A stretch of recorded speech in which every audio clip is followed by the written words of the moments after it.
Yes, tukwaniriza ku mukutu gwaffe omuganzi ogumanyikiddwa nga Uganda Mukamooli amanya n'eddoboozi bampita Ntambi Jimzo number one rich boy Maxud Junior.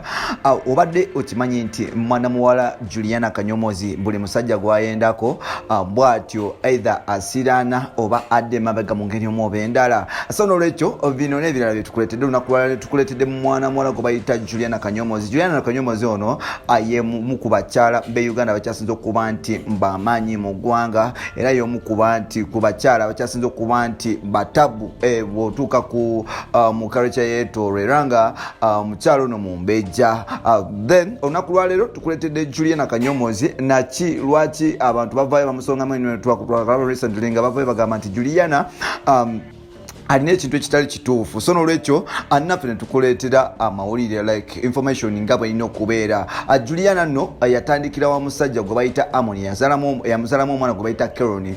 Nti Keroni we yagalira Amoni Juliana ebintu bya Amoni yabisanga bitambula bulungi awo nga yakava ku Capital FM yakatandika okukola ebintu bye ebyenjawulo. So like Amoni bwe yabeera ne Juliana yali musajja mugaggagagga naye bwe baamala okubeera mu ne bazaala n'omwana ebintu bya Juliana wali ku Entebbe Road ne batandika obbisika embeera netandika okuba nti emukyukira era Amoni yamaliriza nga ebintu byonna bitunze. Then Juliana kwe kuba nti amuddukako n'aba nti agenda ate mu process eyo Juliana olw'okuba nti yaleka Amoni yali amaze n'omuzaalamu awo omwana gwe bayita Keroni. So like Amoni kabugo bw'atyo n'abeera nti abeera dumped era Amoni ebiseera ebisinga yabeera ku street nga suffering paka sawa zino Amoni tannaba kuddangula. So ekyo ekintu ekyaleetera abantu okutandika okulowooza nti maybe Juliana Kanyomozi alina ekikyamu kyeyakola Amoni. Ate Juliana bwe yavaawo yatandika okwagala ku mwana munezi gwe bayita His Excellency the Ghetto Gladiator Bobi Wine. Ate awo Bobi Wine we yatandika okumwagalira yagalira n'omusajja omu yakola mu kampani ya MTN nga market yo gwe bayita Agre. Abo nno yabagatta babiri. So kati mu process bwetyo nti Bobi Wine yali yakafuna gundi ya kabiri tyawo bakafuna deal ya kabiri tibagitambuza bakola promotions ez'enjawulo. Bobi Wine bw'atyo n'atandika okugwa mu mukwano ne Juliana era mbaali bamumu amatooke mbu by that time. So kati n'olwekyo Juliana Kanyomozi agwa mu Bobi Wine yakafuna deal ya MTN bakola promotion ya kabiri iti at the same time wali omusajja yali akolamu emitindo gwe bayita Agre nga yagala Juliana Kanyomozi era yabawaddiiro. So kati mu process bwetyo Bobi Wine n'afuna obuzibu n'omu ku gayo oyo. Bobi Wine n'aba nti agobebwa oba like contract ye contaminating era Bobi Wine yali suspended okuva mu MTN okumala emyaka gyonna okuva bakola promotion ba 2016 yaddamu okufuna deal ya MTN naku z'omwezi like yaddamu okufuna deal ya MTN ku kivulu kye bayita Kiggwa leero that was 2016 naye nga ate all that time Bobi Wine watandika okwagala Juliana Kanyomozi bw'atyo MTN ne mubanning ate nga wetwo mu process era yemu eyo Juliana Kanyomozi waliwo omusajja yali omukubi w'ebikonde nga ali ku class yemu n'abasajja nga ba Mayweather nga oba abasingana kuba muyita the dream Kasimo Ouma.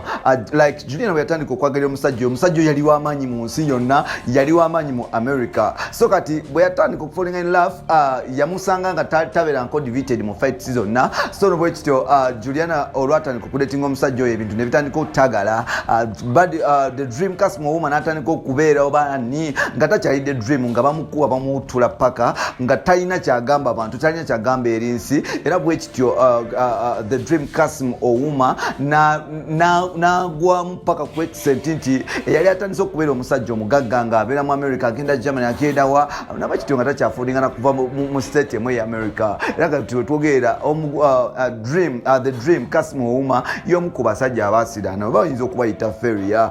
Juliana avudde awo akutte ku mwana mulenzi gwe bayita David Obuwa nono yamusanga nga y'omu ku basajja abakyasinze okubeera emmekete ku ttiimu y'eggwanga kwogata okuba nti yali musajja w'amaanyi mu timu ya Hearts United.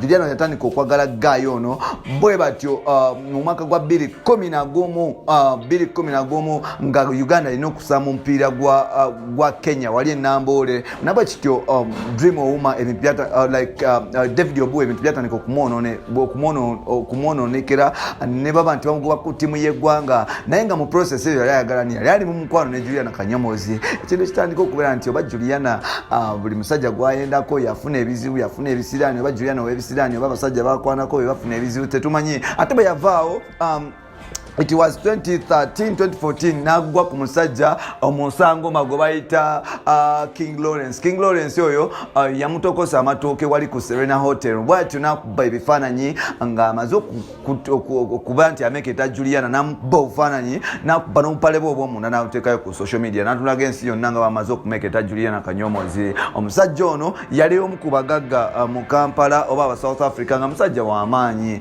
naye nga bwe yamala okuba nti yebaka ne Juliana Kanyomozi ebintu byatandika okumwonoonekera era kati wetwogerera King Lawrence tewali amanyi gyali nti King Lawrence tewali amanyi gyali ate nga bagamba nti n'omusajja omulala yali asabye ku Juliana nga ate nawe kati ensi emutawanya yalwasama the music teacher. Simanyi oba bituufu oba si bituufu naye nga byebyo Juliana bebo abasajja be yali ayagaddeko nga sawa zino abasajja abo bw'obanoonya ku mapu ye Uganda tebakyaliyo nga kitegeeza okuba nti either bafuna Juliana yabafunisa agasiraani gaabwe oba bafuna ebizibu ng'abantu ne babiteeka ku Juliana. So bino n'ebirala byoba olinda mu mawulire ge oba mu research yaffe ddako nsigadde ntambi Jimzo. You can follow me on Facebook ate nga TikTok strictly Jimzo 16 ate nga bw'oddako Twitter era Jimzo 16 ne tubeera nga tukwatagana. Bye bye.